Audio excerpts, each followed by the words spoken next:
Hey, welcome to the Be More Happy Show, the podcast that's all about boosting your happiness and helping you navigate life's challenges. I'm your host, Morris Mo Chasson, and I'm so excited to be introducing you guys to a brand new season. See yourself clearly, rewiring your self-image for growth and confidence.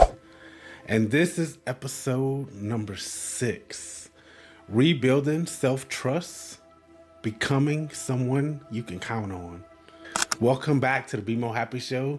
Before we go anywhere today, I want you to do something. Place your hand over your heart, take a deep breath, and say this out loudly or quietly in your mind. I am safe.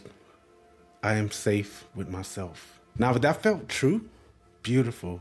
If it felt unfamiliar or even uncomfortable, you are exactly where you need to be.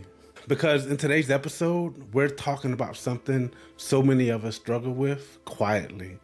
Something that impacts everything from your confidence to your boundaries to your ability to keep promises to yourself. We're talking about self-trust and how to rebuild it if it's been broken. Your self-image just isn't about how you see yourself. It's about how safe you feel being yourself. And here's the truth. If you can't trust yourself, you'll never feel safe enough to grow. You'll constantly second guess your intuition, over-explain yourself, procrastinate on your goals, or abandon your own needs just for keeping the peace. Maxwell Maltz said, we must have a realistic, honest self-image that we can live with and trust. Trust isn't just something you give to others. It's something you must build internally. So if you ever thought, why can't I follow through? Why do I always let myself down? Why do I feel disconnected from who I used to be? The answer may be your self-trust needs repair. Self-trust is usually damaged in small, silent ways. Saying yes when you mean no.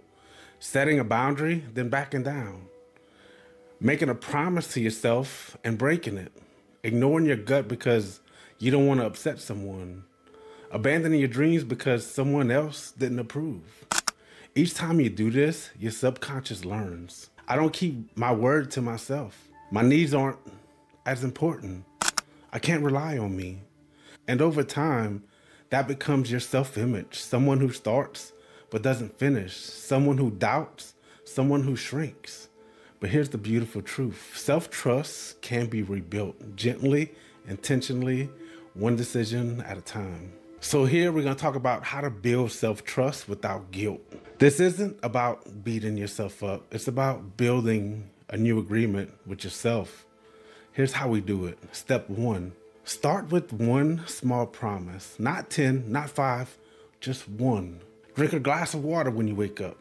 Write for 3 minutes. Say your affirmations out loud. Show up to the gym 3 times a week. Whatever it is, start ridiculously small. The goal isn't the task, it's the act of keeping your word.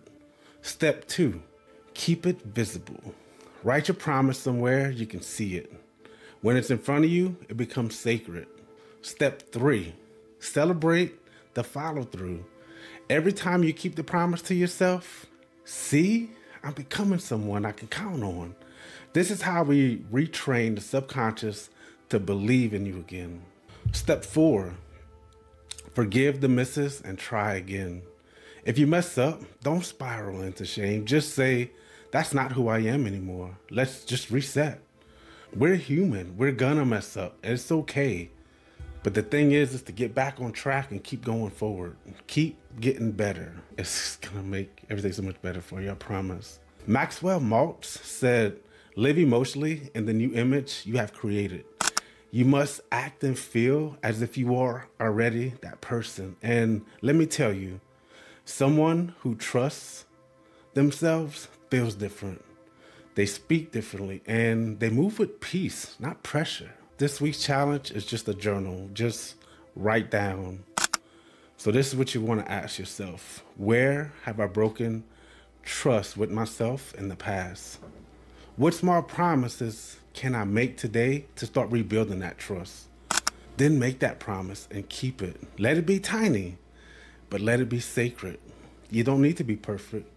You just need to be consistent, because every time you keep your word to yourself, You're saying, I matter, I'm listening, I've got me. Bob Proctor said, discipline is giving yourself a command and following it up with action. There's a story Bob Proctor often talked about when he first decided to make changes in his life. He started just one simple habit, making his bed every morning. It seemed small, even silly, but to Bob, it was about proving to himself that he could follow through. That one act of discipline began a domino effect. And over time, it reshaped his confidence, his business, and his entire life. The lesson is never about how big the promise is. It's about showing up, showing yourself you can keep your word. You're not flaky, you're not broken. You're simply someone who's learning to be there for themselves again. And let me tell you, when you rebuild that trust, everything changes. You become less reactive, more grounded, more magnetic, because the world begins to mirror the way you treat yourself. This is how you become someone you can count on, one small promise at a time. And I'll be right here cheering you on as you do. This is the Be More Happy Show. Next week in episode 7, our season 5 finale, we'll bring everything full circle with the beautiful conversation on identity integration, living as the version you've been becoming all along. Until then, show up for yourself gently and always be more happy.